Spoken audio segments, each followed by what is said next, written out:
Saturday, November 25th, 2023, Maneco 64, home of alternative economics and contrarian views. Today we're going to look at the budget, or the autumn statement here in the UK, that was presented by the Chancellor this past week, Jeremy Hunt. And we're going to do something interesting as well. We're going to look at the state pension in terms of gold, and in particular, gold sovereigns. Before we look into the budget and the pension situation, just wanted to say that Oliver Temple still has his specials at Gold Investments. If you're looking to acquire physical gold, bullion, sovereigns, Krugerrands, all the details are below in the description. Yes, gold had a fairly good week in dollars. It closed above 2,000. Silver seems to be breaking out of a triangle formation. So for my viewers in North America as well, if you want to help the channel, check out my precious metals affiliates below in the description in North America. I'm affiliated with Miles Franklin and ITM Trading. So back to the budget. First of all, a little bit on the budget and what it means to me. I remember when I moved to the UK back in 1992, came to work in the city, and I got used to these budgets at work. We used to watch it, and we used to even bet on how long the statement would be. It's usually about an hour or more, and we used to make markets, and every minute would be like a pound or something, so you would bet with someone. And as I got older, as I looked more into things, into taxation, into the size of the state, into freedom, free markets, I realized this budget should be a lot shorter. It should be a 5-10 minute thing, because that would mean that the state has shrunk, the state is not bloated. So that's the first thing I would say. I don't know how long Jeremy Hunt's statement was, but I'm sure it was around an hour. That's usually how long they are. I didn't really listen to it, but I've read about it and I've heard people talking about it, and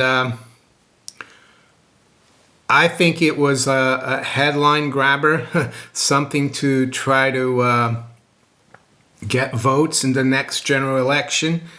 And there's talk that they're going to call one in the spring instead of at the end of next year. And I think that's what it's all about. I mean, the Telegraph says here, and I'm going to go through a couple of articles and tell you what I think. Telegraph says, biggest tax cuts in 35 years as Tories prepare for election fight. Households will still pay more as extra 3 million workers dragged into 40% bracket.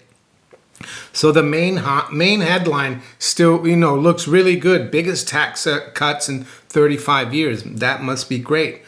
But no, it's not, because as the sub-headline says, 3 million workers dragged into the 40% bracket. What does that mean? Well, I think it was under Rishi Sunak when he was Chancellor. He froze the income tax brackets. And those are, for example, if you earn up to a certain amount, you only pay 20%. After a certain amount, you're going to pay 40%. And after an even bigger amount, you pay 45% on everything above that level. So he froze that against inflation. And we know that they've been inflating the system quite a bit. And salaries, earnings have been going up. Of course, they haven't been going up as quickly as the debasement of the currency, but what that does is that drags more and more people into higher brackets, and they end up paying a lot more. So they didn't tell you that in the statement, probably. All they wanted is for people to know that it's the biggest tax cuts in 35 years, but people are not really stupid. And one thing that I found interesting, yes, the bulk of the cuts is in national insurance, right? Which is like a payroll tax, if you equivalent in the US. They've cut it for workers because the employee pays national insurance and the employer as well. So they've cut it for the employee from 12% to 10%. And this is the funny part here. It says 27 million people will benefit from it. Those who earn the average salary for the UK will save around £450 a year, which is just under £40 a month. Yes, it's better than nothing, but it's nothing really dramatic. And the interesting thing about this £450 a year, that's how much people are going to benefit on average, is that if you look in the FT, they spoke about the budget, Autumn Statement 2023, what it means for your money. And I found an interesting part here towards the end where they talk about low pay and other measures. So it says universal credit and other benefits will be increased by 6.7% in line with September's inflation figures. This means that 5.5 million households on universal credit will gain £470 on average a year in 2024 and 2025. So they're going to be gaining more than the people whose national insurance tax has been cut. And this is benefits. These are people not even working. That doesn't seem fair to me. So all these kinds of things. And we jump back to the FT article. And one of the interesting things that he said here was in the Telegraph, writes, on Wednesday night, Mr. Hunt insisted that it would take time to get taxes down to the levels they were. When challenged on the soaring tax burden, he did not rule out an income tax cut next year. Well, my question to Mr. Hunt is, how come when we had this event or this thing in 2020-21, how come the government moves so quickly to borrow 400 billion? How come the Bank of England moved so quickly to print those 400 billion? How come you gave every Tom, Dick, and Harry that formed the company 50,000 no strings attached loan, £50,000? How come you paid millions of people to sit at home and do nothing? That you can do quickly, but cut the size of the government. Oh no, that's going to be going to take a while. So that's what I'm trying to say here. It doesn't matter if it's labor, conservatives, and don't buy into this idea that the conservatives are for small government and low taxation, because they aren't. They just after the perpetuation of big government. They just have different strategies. So let's get to the part here that is really important. I think this is the most important part. It just goes to show that this budget really is not what it seems like. Yes, technically it is the biggest tax cut in 35 years, the national insurance, but the tax burden is going to keep going up. So let's get to the important part here. And this is from the OBR, the Office of Budget Responsibility, which is independent, but it was created by former Chancellor George Osborne. It says here, in total, those threshold freezes that I talked about are expected to bring in almost 44.6 billion in tax a year by 2028, the OBR said. That is far bigger than the £9 billion cut to national insurance contributions. So there's that old saying, in the budgets, they will give you with one hand and take with another. And in this case, they're giving you a little crumb with one hand and taking a huge piece of cake with the other hand. And that's what it's about. Unfortunately, we don't have someone like Milei in Argentina, who actually wants to punish the government. He wants to punish the bloated state and benefit the private individual and private companies. And that's something we're going to talk about in another video, because I listened to one of Millei's interviews just after he won the election, and it's really interesting what he said, and encouraging for Argentinians, I would say. And maybe he will lead by example for us in Europe, because we need some of that,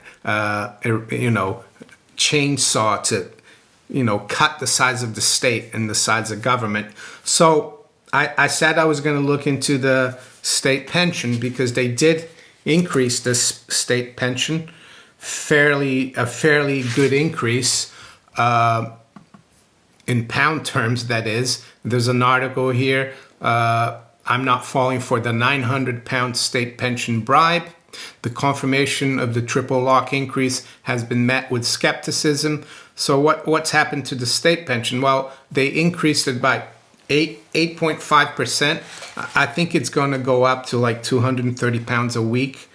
Yeah, something like that. Right now, the state pension is £203.85 a week, and that's for a single person. There is a married person's state pension, but I'm gonna focus on the single person state pension. And before I look at the state pension and the sovereign and the state pension in terms of gold, just wanted to show you this story here. It's from The Guardian, I know, but got to find it somewhere. It says British workers increasingly likely to work into their 70s, research suggests. Cost of living crisis forcing some older people to stay and work, as data shows 61% increase in number of over 70s in employment. And when you listen to me give you these numbers, you'll probably understand why the elderly are having to stay at work or go back to work.